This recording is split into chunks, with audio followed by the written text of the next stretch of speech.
another episode of Dr. K-12, and in this episode, I want to talk about how to write a killer personal statement. Now, the personal statement is probably the most difficult part of your application because it's not easy to talk about yourself and boast without sounding too cocky. So stay tuned and we'll be right back.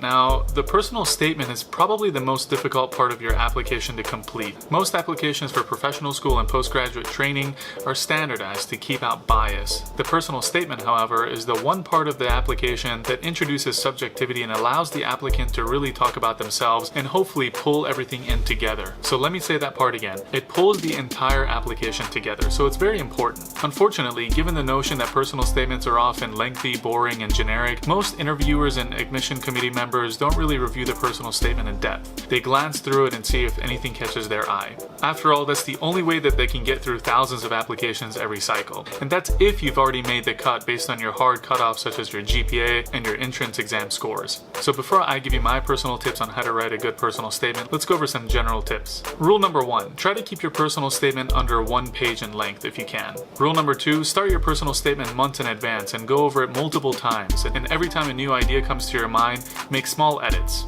Rule number 3, you want to proofread your personal statement several times, and by several times I mean probably 20 to 30 times. Every time you proofread it, you perfect it by one small bit. And what you really want to do is that you want to believe in yourself. You want to really believe that this personal statement is probably the best piece that you've ever written. Rule number 4, when it's time to get feedback and advice from others, what I typically do is I read my personal statement to somebody else in the voice and tone that I intend the story to be told in. And then when it's time for them to edit my personal statement, I ask them to keep that feeling and emotion that they felt when I read my personal statement. This ensures that your personal statement really sounds like you've written it and not somebody else. Rule number 5, you only want to ask for feedback from 2 to 3 other people, and these should be people that you really trust, who are also in the same field and understand the point that you're trying to get across and the language that it requires. Rule number 6, don't feel that you have to accept all the changes that are suggested. You want to keep your personal statement true to yourself and how you are and your writing style, and keep it unique. Now, let's talk about the actual content of your personal statement. Reflect back to episode 2 of Dr. K-12 where I talk about how you should come up with 3 to 4 qualities or traits about yourself that you'd like to achieve or that you already possess. Do the same for your personal statement, and you're going to use career experiences to expand on it. But first, let's talk about your opening line. I strongly recommend against personal stories of family members who are ill or on their deathbed that inspired you to become a physician or a nurse. We've all lost a family member or have a grandparent or two who are ill. Selection committees probably read thousands of personal statements of stories about a grandmother who was sick and inspired somebody to become an oncologist. Now, if you have a personal story about how you endured a trauma or an illness yourself, that's a good story to use. And remember, you want your first line of your personal statement to be a page turner. So I typically start my first line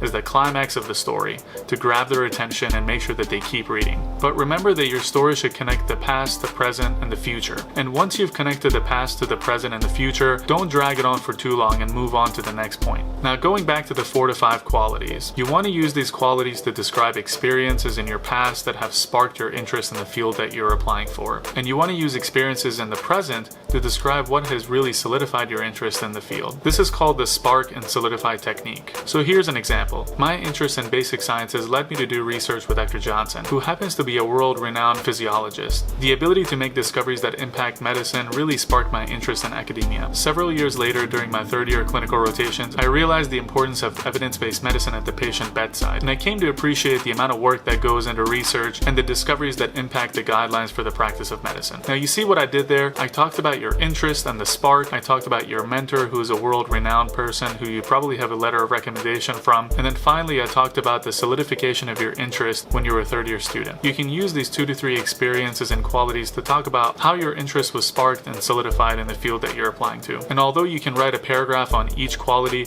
remember that it has to be cohesive, and they cannot be isolated or unrelated events. They should have flow through time. Additionally, if you have any unique experiences such as an MBA or an MPH and you want to talk about it because it's not mentioned in your application elsewhere, or perhaps you want to shine a spotlight on an extracurricular activity, this is the time to do so. Now, a quick word on research. It's alright to talk about your research in your personal statement, but only do so if it brings up a good point. If they're really interested in your research, they can read it in your application. There is no reason for you to reiterate what your research was about if it really doesn't add any value to the spark and solidify technique. And in your final paragraph, you want to pull those 2 to 3 qualities together and summarize all the paragraphs above. Then, in a sentence or two, you want to describe how you will contribute to their program if accepted, either if it's through cultural diversity, your clinical experience, your research experience, what have you. You should also state what you are looking for in a program. After all, they should want you as bad as you want them. If it sounds like you're willing to go to any program without understanding what they can also offer to you, then it makes you sound desperate, and you don't want that. And the final point that I want to make is that you should really try to avoid boasting about the specialty or the field that you're applying to. They know what they do on a daily basis, probably even better than you, so there's no reason to spend your personal statement talking about how awesome XYZ specialty is. This is a personal statement. They want to learn more about you and not how awesome their field is. Alright, that's all I have for today.